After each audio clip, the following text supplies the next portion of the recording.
Good morning, everyone. Welcome back to our SST class. Myself, Taposhi, your SST teacher.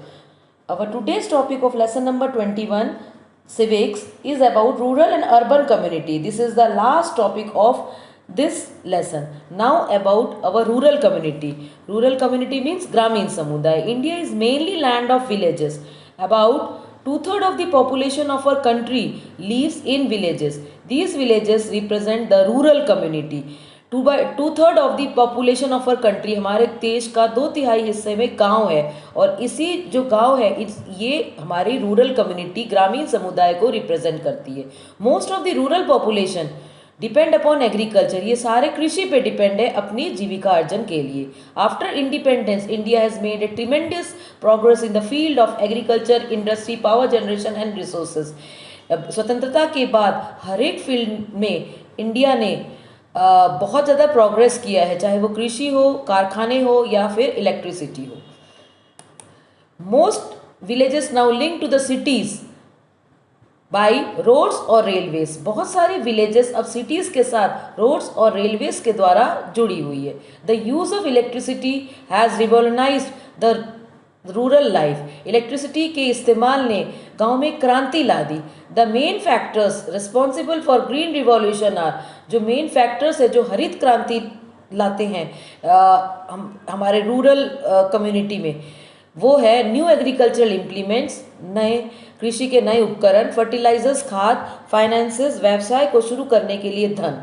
The construction of dams, bridges, school and community centers have improved the standard of living of rural areas. Rural areas के living के standard को dams बनाए गए, बांध बनाए गए, bridges बनाए गए या स्कूल्स या कम्युनिटी सेंटर बनाए गए, इन्होंने रूरल एरियाज़ के लोगों का जो लिविंग स्टैंडर्ड है उसको बढ़ा दिया. ये कुछ पिक्चर्स है रूरल कम्युनिटी के. You can see this pictures.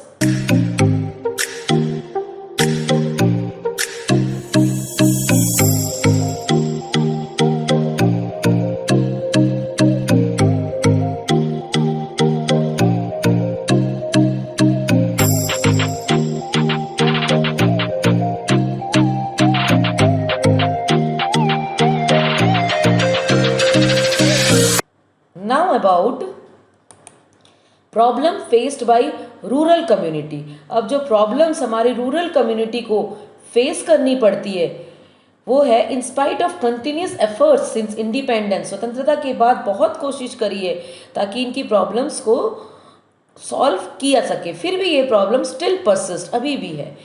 Many of the villages are still under developed. बहुत सारे विलेजेस हैं जो अभी भी पिछड़े हुए हैं, अनहाइजीनिक, अस्वास्थ्यकर है, विदाउट बेसिक एम्यूनिटीज, सुख सुविधा के साधन नहीं है, असमानता है, इलिटरेसी निरक्षर है, इग्नोरेंस अज्ञान है, अनएम्प्लॉयमेंट बेरोजगारी है, रूरल इनडेप्टनेस कर्ज में डूबे हुए हैं. ये सारी प्रॉब्लम्स अभी भी रूरल एरियाज़ में है. और ग्रीन रिवॉल्यूशन, यहाँ जैसे कि ग्रीन रिवॉल्यूशन रिलेटेड है, हरित क्रांति रिलेटेड है आपके ग्रेन से, white revolution milk, blue revolution fish and yellow revolution oil seeds. We must stand together and try to solve this problems. हमको एक साथ खड़े होना चाहिए और हाथ से हाथ मिला के ये जो प्रॉब्लम्स है रूरल कम्युनिटीज़ में ये सॉल्व करना चाहिए. इफ़ आवर विलेजेस प्रॉस्पर, अगर हमारे विलेजेस सफल होंगी, India will definitely become economically and socially strong. हमारी इंडिया जरूर एक आर्थिक और सामाजिक तरीके से बहुत strong India. Our urban community, हमारी शहरी समुदाय, life in towns and cities are comparatively smooth and comfortable. Towns और सिटीज़ की जो लाइफ है वो बहुत कंपैरेटिवली बहुत स्मूथ है और कंफर्टेबल है, आरामदायक है. ड्यू टू इंडस्ट्रियलाइजेशन, क्योंकि यहाँ पे शहरीकरण है, जॉब अपॉर्चुनिटीज़, नौकरियाँ हैं सिटीज़ में, और the basic amenities like drinking water, electricity, hospital, schools, colleges, food, ये सारी जो हमारी बेसिक ज़रूरतें हैं, textile, clothes are available in abundance, ये बहुत ज़्यादा मात्रा में शहरों में मिलते हैं. This has attracted from rural areas to come and settle in cities. इन्होंने क्या किया, रूरल एरियाज गांव के लोगों को अट्रैक्ट किया ताकि वो शहरों में आके सेटल हो सके। More and more people from rural areas and towns have become over populated. बहुत सारे लोग गांव से शहरों की तरफ आने लग गए और शहर में ओवर पॉपुलेशन हो गया, और जो बेसिक जो एम्यूनिटीज़ थी उनमें स्कैसिटी आनी, कमियां आनी। अर्बन कम्युनिटीज़ की कुछ पिक्चर्स हैं, ये देखिए।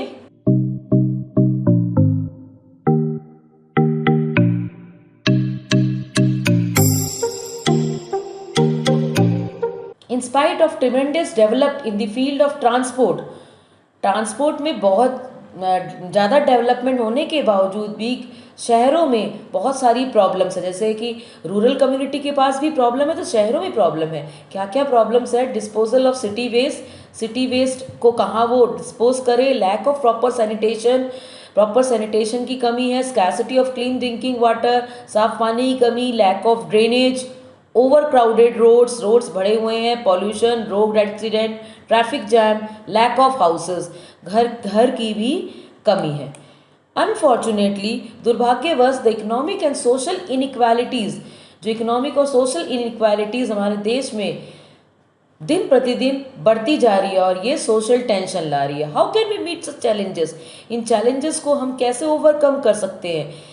Every community need a system of governance, चाहे वो रूरल कम्युनिटी हो या अर्बन कम्युनिटी हो, एक सिस्टम चाहिए। उनको गवर्नेंस करने के लिए एक सिस्टम की ज़रूरत पड़ती है। एंशिएंट इंडिया में इसको इजीली मैनेज करने के लिए विलेज पंचायत थी, आज भी गांव में पंचायत है जिसको हम ग्राम पंचायत कहते हैं। तो इंडिपेंडेंस के बाद ऐसे ही कुछ इंस्टीट्यूशंस हमारे इंडिया में भी है। विलेजेस के लिए ग्राम पंचायत है और म्यूनसिपल बॉडीज़ आपके सिटीज़ के लिए, अर्बन एरियाज़ के लिए।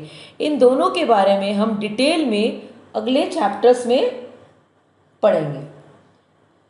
Hope you understand this lesson very well. Your lesson number 21 has been completed. If you have any problem, you can ask me. Don't forget to give your feedback. Thank you.